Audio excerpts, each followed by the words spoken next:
Cool, let's go. Danielle Walker, live music performance House 2. So in our band we are doing an acoustic set that is roughly 15 to 20 minutes long. The set consists of different songs from a few different genres.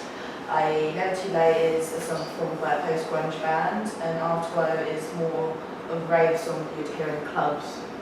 Our idea of a successful evening is everyone cheering and applauding us when we perform the songs to them and smiles.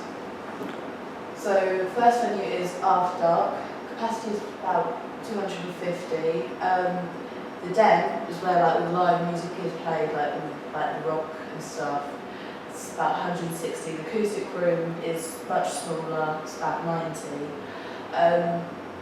The stage in the Den is big. Well, it's not big, but you can get a band on there, but not a lot of movement. Whereas the stage in the acoustic room is a very simple setup.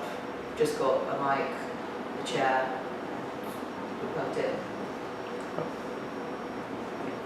So the second venue is the Da Vinci site in Letchworth that holds about 500 people. The venue can have people standing or sitting. The stage is large, which gives us room to move about. The lights they have are good, a few strobe lights and good lights. So the last venue is the White Line. Roughly about 100 people. There isn't any staging as such, so you'd probably be in the corner. No lighting or PA, so you'd have to bring your own. There is an outside area in the pub. People tend to go to smoke. You can still hear what's going on inside the pub most of the time when you're outside. So me personally, I would choose After Dark as our venue for the acoustic set, as it's very chilled and the songs that we're performing are just a chill set to enjoy. So these are equipments like ideally we'd like to use an acoustic Marshall amp, also has a vocal amplifier in it as well, so you can plug in a mic, a digital grand piano so that it gives us choice between voices, the stuff with the songs that we're doing.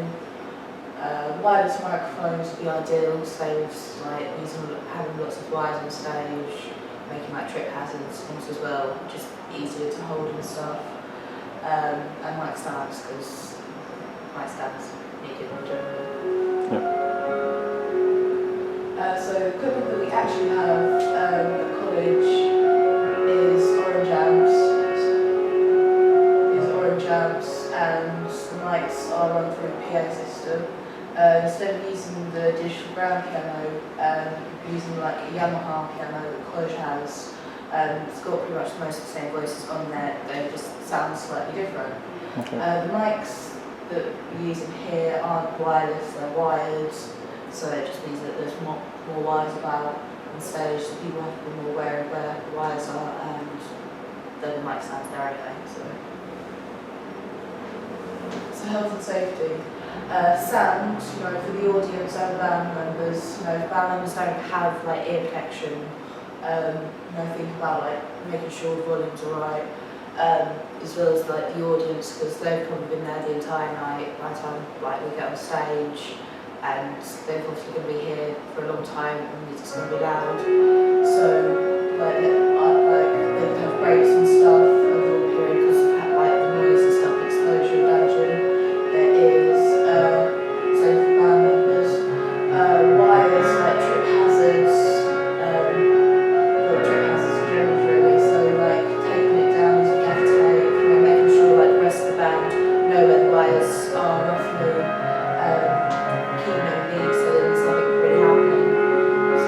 The amp was on the left side of the stage, try and keep like the guitarist on the left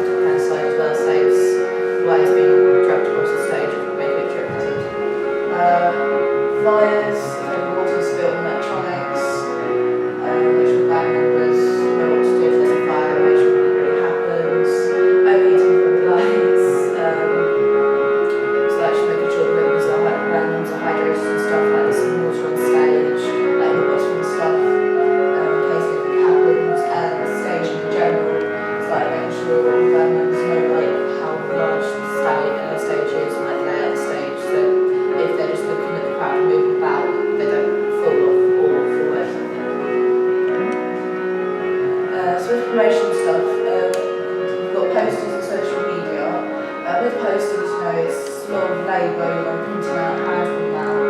After dark, mainly use posters, and some of that's senior schools mainly, and post them up on walls and stuff. The problem with like posters is that it costs to make them, and you have to find like the right area to post them, so you've got good so that you can get more audience.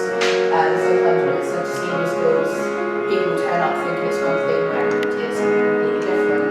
Whereas social media is pretty much free, Facebook, Twitter, all you have to do is make one post or make an event or invite people and it just spreads like wildfire. Club 85, they also do posters, but they have a website which says like the set list and what the night is going to be like, so it spreads like wildfire again, and it's a good way of promoting because a lot of people on social media nowadays. Okay, cool. Let's just go back to the. Oh, you got any other issues there? Sorry. Let's do that bit first. Sorry. Other issues like people missing. So like we didn't have single turn-ups, so I asked them if LMP vocalists was still level 3, if they can learn the songs. It's like most vocalists can be sung together at some point because they know roughly how to pass each other. Like worst case scenario, I can spin it vocally, singing the songs, but it'd be a last resort because I'd rather just focus on that guitar because when I sing the guitar, it's very different. Not enough equipment, mics, sound speed. But if there's not enough mics, say there's 3 singers, there's only 2 mics. Share a mic. Or they say like I was doing the film, it wasn't exactly needed. I can step away from the mic to give the mic to someone else that's easier. Yeah. And there should be enough practice. So if there isn't, just bring practice out.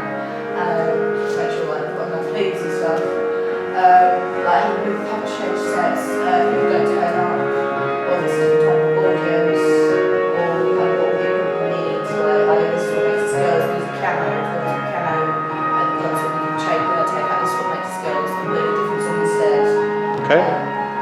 And transport is how to take the equipment to the place and then something how to get there. Okay. Cool. So how could you overcome that? Which for transport? The transport, yeah. Like possibly flights at college, the gigs here, or possibly coming in the day before with some of your equipment, before something you won't have to carry as much. And like with transport and driving, like getting here and stuff, like ask for that, like people can give you a lift in if that's as well. Okay, cool. Right, let's just scoot back to the venue. So you've highlighted 3 potential venues where you could play. So you picked venue 1. So you picked After Dark as a good venue to do your performance.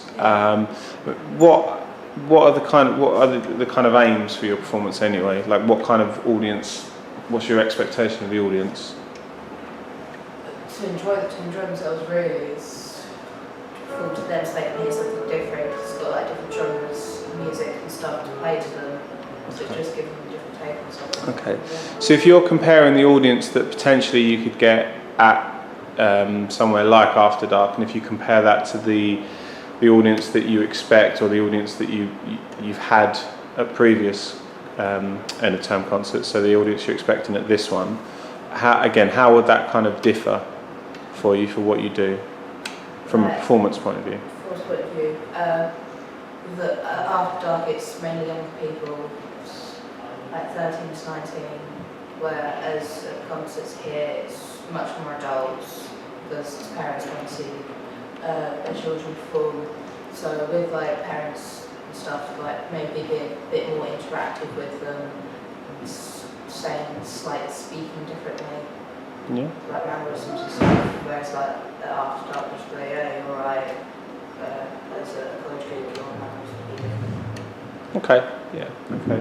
And then health and safety, so you hit up, so Jordan, if you can scoot us through to the health and safety, you hit on quite a few different points. Got stuff about the sound, you covered that, wires, okay. Are there any other hazards you could potentially think of, or any other ways you can go into more detail about, specifically what you can do about any of those things? Or?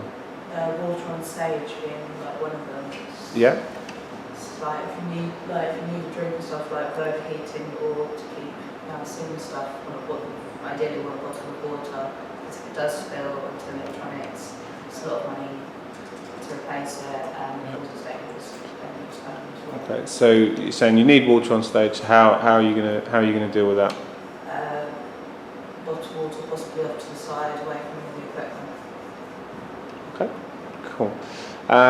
Is there anything else you want to add, or? No? Okay, brilliant. Let's give Danielle a round of applause.